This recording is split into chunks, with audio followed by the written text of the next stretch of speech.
Uyu munsi ni kuwa gatandatu itariki enye z'ukwezi kwa 10. Umugambi w'Imana ku buzima bwawe. Kuva ibice 14 umurongo wa 24. Mu gicuku cya nyuma Uwiteka yitamuruye mu nkingi y'umuriro n'igicu. Yitegereza ingabo z'abanyegiputa bacikamo igikuba. Akura inziga ku magare yabo bituma akururika aruhije cyane. Uwiteka yitegereze ibintu byageragezaga gukurikirana ubuzima bwawe. Hari ibintu umuntu ashaka kuvukiramo cyangwa se akabikoreramo, cyangwa ukaba warabitangiranye umwaka wibaza ngo ibi bintu nzabisohokamo ryari, bizarangira ryari, kuki bihora bigaruka. Uyu munsi turamamaza itegeko n'iteka ry'ubwami bw'Imana ngo buhagarike ikintu cyose cyageragezaga gukururika ku buzima bwawe, ngo yakuye inziga ku magare yabo, ngo atuma kururika biruhije. Imana ireba ibintu byose byageragezaga gukururika ku muryango wawe, bikikurura ku buzima bwawe, bikikurura ku muryango wawe, ku gihugu cyawe, ku nshuti zawe, bikikurura mu migambi yawe. Ibica intege mu izina ry'Umwami Yesu Kristo. Imbaraga z'Imana zijya zikura inziga ku bintu bigerageza kurwanya abana b'Imana.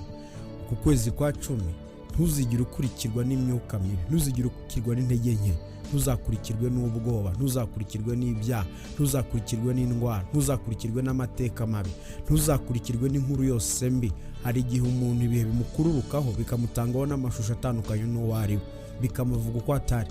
Mefiboshethi ngo yaragize igihe cyo kwibuka, babajije umugaragu aravuga ngo yego hari uwasigaye ngo ariko ni ikimuga. Abantu bose bagamije gutanga amakuru mabi ku buzima bwawe, ibyo ni ibintu bigukururukaho, nibitakaza agaciro mu izina ry'Umwami Yesu Kristo. Uhabwe umugisha kuko ukwiriye. Mu gicuku cya nyuma Uwiteka yitamurure mu nkingi y'igicu cy'umuriro, yitamurure mu kazi, yitamurure mu muryango, yitamurure mu gihugu, yitamurure mu nzozi zawe.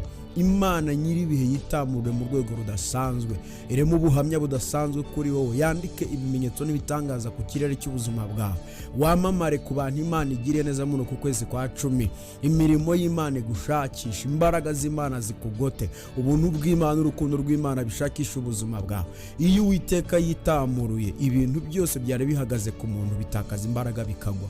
Iyo Uwiteka yitamuruye ibintu byose byasaga naho biremereye umuntu bikurwa bikagwa hasi.